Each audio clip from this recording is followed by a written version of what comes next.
দর্শক, সবাই নিশ্চয়ই ব্যস্ত বাহারি রকম ইফতার আয়োজনে। সেই আয়োজনে আরও একটা রেসিপি অ্যাড অন করতে আমি শ্রাবণা তৌহিদা আপনাদের সবাইকে ওয়েলকাম করছি রাঁধুনির দেশ বিদেশের ইফতারে। যথারীতি আমার সাথে থাকছেন একজন সেরা রাঁধুনি, যিনি বাংলাদেশের সবচেয়ে বড় কুকিং রিয়েলিটি শো সেরা রাঁধুনি 1429-এর টপ 10-এর পার্টিসিপেন্টস ছিলেন। ওয়েলকাম করছি ঢাকার প্রতিযোগী ফ্লোরাকে। হ্যালো আপু, কেমন আছেন? খুব ভালো আছেন? আপনাকে দেখে আমার অনেক ভালো লাগছে। আপনাকেও দেখে অনেক ভালো লাগছে। সেই দিন পরে হ্যাঁ, চলো আমরা বসে কথা বলি। অফকোর্স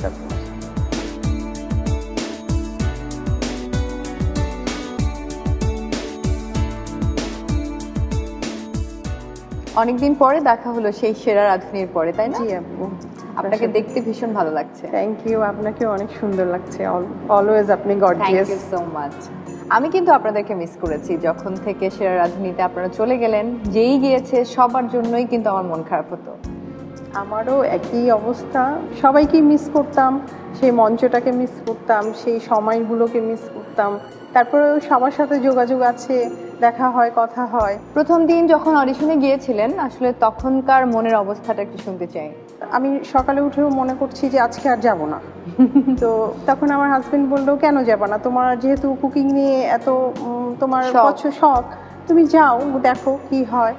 গেলাম, তারপরে সবকিছু ঠিক থাকলো, খাবার সিলেক্ট মানে জাজেসরা পছন্দ করলেন। তারপরে যখন রেজাল্ট হলো, ওই দিন আমি হাইয়েস্ট ছিলাম, আমি হাইয়েস্ট মার্ক পেয়েছিলাম। তো তখন খুশি লাগছিল, কিন্তু তারপরে ওই টেনশনটা একটু কাজ করছিল যে কিভাবে থাকবো, কিভাবে কি করব। সবচেয়ে কঠিন চ্যালেঞ্জ কোনটা মনে হয়েছিল? চোখ বেঁধে দেওয়ার যে একটা চ্যালেঞ্জ ছিল, মিষ্টি ব্লাইন্ডফোল্ডেড, আর একটা ছিল যেটাতে আমি আসলে এলিমিনেট হয়ে যাই, টাইম এন্ড মানি চ্যালেঞ্জ। যাই হোক, এই গল্পগুলো বারবার করতেই ভালো লাগে। আজকে আমাদের জন্য কি রেসিপি করে দেখাবেন? আজকে খুবই জনপ্রিয় পুরনো ঢাকারই ঐতিহ্যবাহী ইফতার আইটেম, সেটা হলো বড় বাপের পোলায় খাই। আচ্ছা, তো এটাই আমি আজকে করে দেখাবো। আমি কখনো দেখিনি যে কিভাবে এটা তৈরি করে, তো আজকে একদম কাছ থেকে দেখবো, শিখবো। আমি খুবই এক্সাইটেড। দর্শক, আমার মতো নিশ্চয়ই আপনারা অনেক বেশি এক্সাইটেড, কারণ বড় বাপের পোলায় খায় আমরা পুরান ঢাকায় গিয়ে সাধারণত খেয়ে থাকি। যদি বাসায় এটা তৈরি করা যায়, বানানো যায়, বা কিভাবে রেসিপিটা আসলে থাকে সেটা যদি জানা যায়, তাহলে তো কোনো কথাই নেই। এই ইফতারে হয়ে যাক না বড় বাপের পোলায় খায়। আর এই মুহূর্তে আমি ওয়েলকাম করতে চাই একজন গেস্টকে। আপনারা জানেন যে এই অনুষ্ঠানে সেরা রাঁধুনি একজন থাকেন, সেই সাথে থাকেন সোশ্যাল ইনফ্লুয়েন্সার। আজকে যিনি আসছেন তিনি আমার ভীষণ প্রিয়। আমি বিশ্বাস করি মানুষটা বাইরে যেরকম, ভেতরও একই রকম। তিনি সবসময় জোশ থাকেন। আমি বলছিলাম ডানা ভাই জোশ এই পেজের কামরুন নাহার ডানার কথা। ওয়েলকাম করছি ডানাকে। হ্যালো। হ্যালো, তোমার সাথে অনেকদিন পরে দেখা। এক্স্যাক্টলি। হ্যালো আপু। ডানা, তোমাকে দেখে ভীষণ কিন্তু ভালো লাগছে আমার। না, আমারও দেখে ভালো লাগছে। তোমাকে অনেকদিন পরে দেখলাম, আর আপুকে আসলে টিভিতে দেখেছিলাম সেরা রাঁধুনির প্রোগ্রামে। সো সামনাসামনি দেখছি এখন। সেরা রাঁধুনি থেকে কতগুলো রেসিপি তুমি শিখেছো বলো? কয়টা রেসিপি আমি অ্যাপ্লাই করছি? হ্যাঁ, দ্য অ্যানসার উড বি 0। অনেক কিছু শিখি কিন্তু অ্যাপ্লাই করি না। এটা আসলে নলেজটা ইম্পর্টেন্ট করাটা না। যেসব ভিডিও তুমি ফেসবুকে দাও, তোমার কন্টেন্ট যেগুলো তৈরি হয় সেগুলো তো তুমি শিখো এবং সেগুলো অ্যাপ্লাইও করো, তাই না? এগুলো হচ্ছে কি, আমার কন্টেন্টগুলো না তুমি দেখবে যে সবসময় যে খুব প্রিপারেশন নিয়ে করা তা কিন্তু না, একদম ইনস্ট্যান্ট। হয়তো আমি টেইলারের কাছে যাচ্ছি, সেখানে হয়তো একটা রিক্সাওয়ালা মামার সাথে কনভারসেশন। আমার হচ্ছে মানুষজন যাতে না মনে করে যে she is out of my league, যাতে মনে করে a girl who is next ডোর। ওই জিনিসটা আমি আগে সবসময় ফিল দিতে চাই। পেজটার নাম ডানা ভাই, মানে এটা কেন ভাই কেন? ছোটবেলায় আমার মনে হতো আমার এলাকার সবচেয়ে পাওয়ারফুল মানুষটা হচ্ছে এলাকার বড় ভাই, কারণ আমি মাঠে খেলতাম। এলাকার বড় ভাই আসলে আমাকে ডোবা থেকে বল আনতে হইতো, আমাকেই বোলিং করে দিত, আমি জীবনে ব্যাটিং পাইতাম। তখন আমি আমার ফ্রেন্ডদেরকে বলতাম তোরা আমাকে ভাই ডাকবি, কারণ আমি বড় হয়ে ভাই হতে চাই। সো ডানা ভাই জোস। যাই হোক, বিদেশ থেকে যখন মানুষ আসে আসলে তাদের কথাগুলো যদি আমাদেরকে একটু শোনাও। আমি যখন মাস্টার্স করতে যাই, আমি যাওয়ার আগে আমার ফ্রেন্ড আমাকে বলছিল, আরে তোর তো এখন একটা ব্রিটিশ অ্যাকসেন্ট চলে আসবে। এসে আমার আসলে কোনো পরিবর্তনই আসে না। But if some people go for few days, like এক সপ্তাহের জন্য যদি যায়, ও মাই গড এত গরম কেন, ও মাই গড আমি কোথায় যাবো, এমন জীবনে কোনোদিন বাংলাদেশে আসে।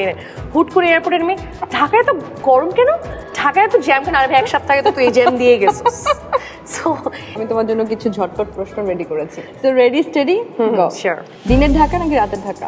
রাতের ঢাকা। ফেসবুক নাকি ইনস্টাগ্রাম? ইনস্টাগ্রাম। মাছ নাকি মাংস? মাংস। কাজল নাকি মাস্কারা? কাজল। চটপটি নাকি ফুচকা? চটপটি। রাত জেগে বই পড়া নাকি মুভি দেখা? রাত জেগে বই পড়াটাই হয় বেশি। কক্সবাজার নাকি কুয়াকাটা? কুয়াকাটাটা বেটার, মানুষজন একটু কম থাকে। চাঁদ রাত নাকি ঈদ রাত? অবশ্যই চাঁদ রাত। ঈদ রাতে মনে হলো যে ধ্যাত থেকে সব শেষ হয়ে গেল। চাঁদ রাতে আমারও তাই। আইসক্রিম নাকি ফালুদা? আইসক্রিম।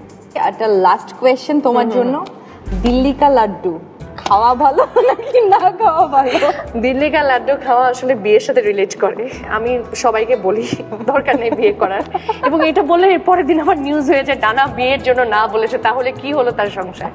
বাট বিয়ে জিনিসটা হচ্ছে এটা যার যা পার্সপেক্টিভ, মানে if you are ready to take all those responsibilities তাহলে বিয়ে করা উচিত। বাট আমার মনে হয় আমার মতো উড়নচণ্ডী মানুষের আসলে বিয়ে না করাটাই ভালো।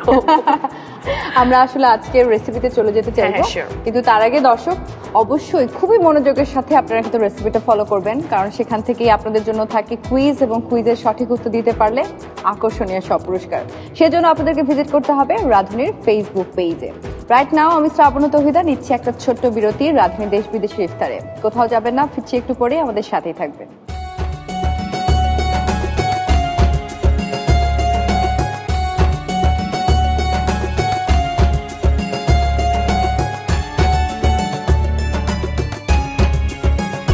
বিরতির পরে আরো একবার সবাইকে ওয়েলকাম করছি রাঁধুনি দেশ বিদেশের ইফতার। আমি শ্রাবণ তৌহিদা আছি এবং আমার সাথে আছেন সেরা রাঁধুনি ফ্লোরা, এবং সেই সাথে আছেন ডানা ভাই, কামরুন্নাহার ডানা।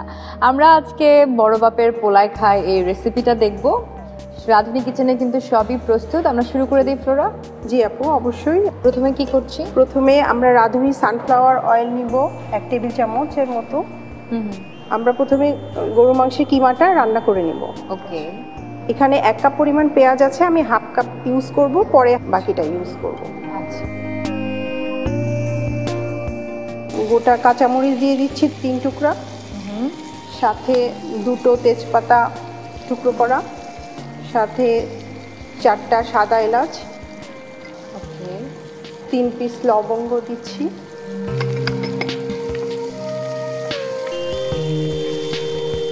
আপনি এটা রান্না করতে থেকে শিখলেন? পুরন ঢাকায় যেহেতু খাওয়া হয়েছে, সেখান থেকে একটা টেস্ট তো পেয়েছি। তারপরে নিজে যখন সবকিছু ইউটিউবে দেখলাম, রেসিপিগুলো ঘাটলাম, তখন দেখলাম যে আসলে এটা রান্না করা তো অনেক সহজ। তারপরে ট্রাই করা শুরু করলাম, দেখলাম যে আসলে অনেক মজা হয় এবং সবাই খুব পছন্দ করছিল খাবারটা। এখন আমি এর মধ্যে 1 চা চামচ রসুন বাটা দিচ্ছি, 1/4 টিস্পুন জয়ফল গুঁড়া দিচ্ছি, 1/4 টিস্পুনের মতো আমি দিচ্ছি জয়ত্রী গুঁড়া। যে কোনো খাবার আসলে আমার মনে হয় যে ওই মশলাটা কষানোর উপরে অনেক কিছু ডিপেন্ড করে। এক্স্যাক্টলি, মাংস আইটেমগুলোতে খুব বেশি দরকার হয় এটা। এত সুন্দর স্মেল আমি এখনই পাচ্ছি। এখন আমি দিয়ে দিব রাঁধুনি গরুর মাংসের মশলা, যেটা আমি প্যাকেট থেকে খুলে অলরেডি ঢেলে রেখেছি। এখান থেকে আমি 2 টিস্পুন দিয়ে দিব। ওকে।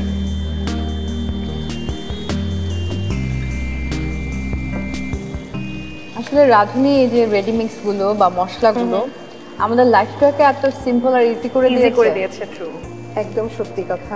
রাঁধুনির যে কোনো রেডি মিক্স দিয়ে আমি কিছু একটা বানিয়ে ফেলতে পারবো, দ্যাটস ফর শিওর। পরিমাণ মতো লবণ দিয়ে দিচ্ছি।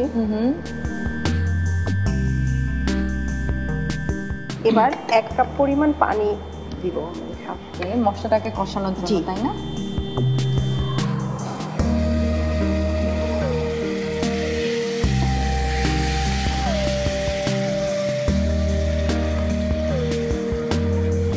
সিদ্ধ করা গরুর কিমা 1 কাপ দিয়ে দিচ্ছি। বড় বাপের পোলায় খায় কি কিমাটা মাস্ট নাকি? হ্যাঁ, কিমাটা মাস্ট। এটা কি চিকেন দিয়েও করা যায়? যারা এটা চিকেন দিয়েও করা যাবে। এখানে আমি টমেটো কুচি হাফ কাপ দিয়ে দিচ্ছি। ইফতারিতে ডানা কি খাও ইউজুয়ালি? ইফতারিতে আমার আসলে আলুর চপ, ডিম চপ জিনিসটা আমি খুব পছন্দ করি। আমি অত হেলদি খাবার আসলে খেতে পাই না। এটা কিছুক্ষণ রান্না করার জন্য আমি ঢেকে দিলাম। ওকে, কিছুক্ষণ রান্না হবে। আপনি বাসায় কি কি ইফতার তৈরি করেন? মেয়ের জন্য হয়তো বিরিয়ানি করতে হচ্ছে বা ফ্রাইড রাইস করতে হচ্ছে, হাজব্যান্ডের জন্য বা ফ্যামিলির অন্য মেম্বারদের জন্য আলুর চপ, ডিম চপ, পেঁয়াজু, বেগুনি, ছোলা সবকিছুই করতে হচ্ছে। আবার এদিকে ডেজার্টও করতে হচ্ছে। বাহ, ভালো লাগে আসলে। একেবারে সাধারণ হোম কুক থেকে সেরা রাঁধুনিতে আসাটা অনেকের স্বপ্ন, যারা নতুন আসতে চায় তাদের জন্য আপনার পরামর্শ কি? রান্নাকে অবশ্যই ভালোবাসতে হবে, নিজের প্রতি কনফিডেন্ট থাকতে হবে যে আমি পারবো। ওকে, আমাদের কিমা কি হয়েছে? জি, অলমোস্ট হয়ে গিয়েছে আপু, আমাদের কিমাটা হয়ে গিয়েছে। ওয়াও, খুব সুন্দর। আমি চুলাটা বন্ধ করে দিচ্ছি। এখন আমি এটা বলে ঢেলে ফেলবো। আচ্ছা, আমার এটাতে হবে তো, তাই তো? জি। আচ্ছা।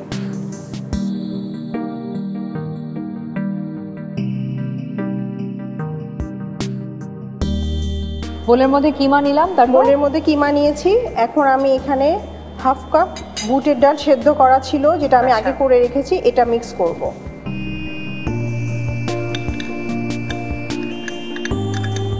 তারপর সাথে একটা জালি কাবাব, কিমাও দিব, কাবাবও দিব। জি। এবার দিব ডিম চপ একটা। এবার কি দিচ্ছি? এবার আমি দিচ্ছি রান্না করা গরুর মাংস, যেটা রাঁধুনি গরুর মাংসের মশলা দিয়ে রান্না করেছি আমি।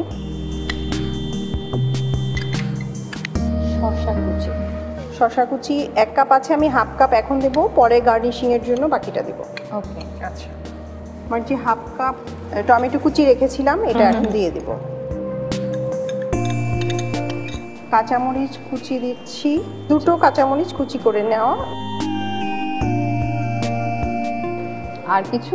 হ্যাঁ, বিট লবণ যাচ্ছে 1 টিস্পুন। বেরেস্তা দেব। বেরেস্তা জিনিসটা আমার খুব পছন্দের। আমারও। আমি হাফটা এখানে দিব, আর হাফটা পরে গার্নিশিং এর জন্য দেব। বাটার দিব 1 টেবিল চামচ। আচ্ছা, ধনেপাতা কুচি দিব। আমরা 1 কাপ পরিমাণ মুড়ি এখানে অ্যাড করব। আমরা রুচি মুড়িটা এখানে ব্যবহার করছি 1 কাপ পরিমাণ। জি। এবার আমি একটু হাত দিয়ে মিক্স করব আলতোভাবে। আপু, এটা আমার হয়ে গিয়েছে, এখন আমি একটা ডিশে সার্ভ করব। যেটা ঝালমুড়ির মতোই। আগে ভাবতাম না জানি কত কি কিভাবে করে। কাঁচা এবং বেরেস্তা দুটোই দিলাম, শসা কুচি। আর এখন আমরা লাস্টে উপর দিয়ে রাঁধুনি সরিষার তেলটা একটু ছড়িয়ে দেব। রাঁধুনি সরষের তেল একটা খুব সুন্দর একটা স্মেল, খুবই সুন্দর, অথেন্টিক একটা স্মেল পাওয়া যায়। একটু ধনেপাতা কুচি। আপু, তৈরি হয়ে গেল বড় বাপের পোলাই খায় খাবারটি। আশা করি সবার ভালো লাগবে। Thank you. আমি তো অনেকদিন ধরে কিউরিয়াস ছিলাম যে বড় বাপের পোলায় খায় কিভাবে তৈরি করতে হয়। আজকে 3 জন মিলে আমরা ইফতার করব। ডানা, তুমিও নিশ্চয়ই খুবই এক্সাইটেড যে এটা আমরা আজকে একসাথে খাবো। হ্যাঁ।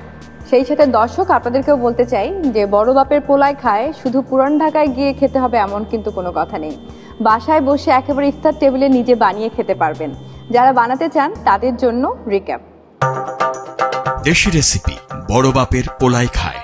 উপকরণ: রাঁধুনি সানফ্লাওয়ার অয়েল 1 টেবিল চামচ, পেঁয়াজ কুচি আধা কাপ, কাঁচামরিচ 3টি, তেজপাতা 2টি, এলাচ 4টি, লবঙ্গ 3টি, রসুন বাটা 1 চা চামচ, লবণ পরিমাণ মতো, জয়ফল গুঁড়া 4 ভাগের 1 চা চামচ, জয়ত্রী গুঁড়া 4 ভাগের 1 চা চামচ, রাঁধুনি গরুর মাংসের মশলা আধা প্যাকেট, পানি 1 কাপ, লবণ দিয়ে সেদ্ধ করা গরুর কিমা 1 কাপ, টমেটো কুচি আধা কাপ, সেদ্ধ বুটের ডাল 1 কাপ, রান্না করা গরুর রেজালা আধা কাপ, জালি কাবাব 1টি, ডিম চপ 1টি, সিদ্ধ করা গরুর কিমা 1 কাপ, কাঁচামরিচ কুচি 2টি, ধনিয়া পাতা কুচি 1 টেবিল চামচ, টমেটো কুচি আধা কাপ, শসা কুচি আধা কাপ, বিট লবণ আধা চা চামচ, মাখন 1 টেবিল চামচ, রাঁধুনি সরিষার তেল 1 টেবিল চামচ, পেঁয়াজ কুচি আধা কাপ, মুড়ি 1 কাপ, বেরেস্তা 1 টেবিল চামচ। গরুর মাংসের কিমা রান্না: প্রথমে একটি পাত্রে 1 টেবিল চামচ রাঁধুনি সানফ্লাওয়ার অয়েল ঢেলে তাতে আধা কাপ পেঁয়াজ কুচি, 3টি কাঁচামরিচ, 2টি তেজপাতা, 4টি এলাচ, 3টি লবঙ্গ দিয়ে ভাজুন। এবার 1 চা চামচ রসুন বাটা, 4 ভাগের 1 চা চামচ জয়ফল গুঁড়া, 4 ভাগের 1 চা চামচ জয়ত্রী গুঁড়া, 2 চা চামচ রাঁধুনি গরুর মাংসের মশলা দিয়ে নাড়ুন। তারপর পরিমাণ মতো লবণ এবং 1 কাপ পানি দিন। এ পর্যায়ে 1 কাপ সিদ্ধ করা গরুর কিমা এবং আধা কাপ টমেটো কুচি দিয়ে কিছুক্ষণ রান্না করুন। গরুর মাংসের কিমা রান্না হয়ে গেলে একটি বাটিতে ঢেলে নিন। বাকি সকল উপাদানের মিশ্রণ গরুর মাংসের কিমা রাখা বাটিতে আধা কাপ সেদ্ধ বুটের ডাল, একটা জালি কাবাব, একটা ডিম চপ ছিঁড়ে দিন। এবার এই মিশ্রণে রান্না করা গরুর মাংস এবং আধা কাপ শসা কুচি, আধা কাপ টমেটো কুচি, 2টি কাঁচামরিচ কুচি, 1 চা চামচ বিট লবণ, 1 টেবিল চামচ বেরেস্তা, 1 টেবিল চামচ বাটার, ধনিয়া পাতা কুচি এবং 1 কাপ মুড়ি মিশিয়ে নিন। এবার প্লেটে ঢেলে পেঁয়াজ কুচি, বেরেস্তা, শসা কুচি, অল্প রাঁধুনি সরিষার তেল ও ধনেপাতা কুচি দিয়ে সাজিয়ে পরিবেশন করুন। দেশি রেসিপি, বড় বাপের পোলায় খায়। দর্শক, দেখা হয়ে গেল রিক্যাপ। নিশ্চয়ই খুব মনোযোগের সাথে দেখেছেন আপনারা, কারণ ওই রেসিপি থেকেই থাকে আপনাদের জন্য কুইজ, আর কুইজের সঠিক উত্তর দিতে পারলে আকর্ষণীয় সব পুরস্কার। সেজন্য ভিজিট করতে হবে রাধুনির ফেসবুক পেজে। আর আজকে একদম শেষের দিকে চলে আসলাম। ডানা, অনেক অনেক থ্যাংক ইউ। তোমাদের দুজনকে আসলে বেশি থ্যাংক ইউ, আর রাধুনিকে অনেক বেশি থ্যাংক ইউ যে আমাকে ওরা মনে করলো যে একটা গেস্ট হিসেবে আনবে, যাতে আমাকে ইফতারে আয়োজনটায় রাখতে পারি। এটার জন্য রাধুনিকে অনেক বেশি ধন্যবাদ। ওয়েল, ফ্লোরা আপু, আপনাকেও অনেক থ্যাঙ্কস, কষ্ট করে এত সুন্দর রেসিপিটা আমাদেরকে দেখানোর জন্য অনেক অনেক থ্যাংক ইউ। ধন্যবাদ রাধুনিকে, অনেক ধন্যবাদ আমাকে এইভাবে সুযোগ করে দেওয়ার জন্য। রাধুনি তো সবসময় আমার পছন্দের, আমার কিচেনেও রাধুনি থাকে। প্রিয় দর্শক, আপনার কিচেনেও নিশ্চয়ই রাঁধুনি থাকে, রাঁধুনির রেডিমিক্স থাকে, আর আপনারা তো নিজেরাই এক একজন রাঁধুনি। হ্যাঁ, আজকের এই আয়োজন নিশ্চয়ই আপনাদের ভীষণ ভালো লেগেছে, আর এতটুকু ভালো লাগা দিতে পারলেই কিন্তু আমরা সার্থক। সেই চেষ্টাতেই আমি শ্রাবণ ও তৌহিদা আরও মজাদার এবং সুস্বাদু ইফতার আয়োজন নিয়ে ফিরে আসবো আপনাদের মাঝে। দেখা হচ্ছে নেক্সট এপিসোডে রাঁধুনির দেশ বিদেশের ইফতারে। সে পর্যন্ত ভালো থাকুন, সুস্থ থাকুন। আজকের মতো আল্লাহ হাফেজ।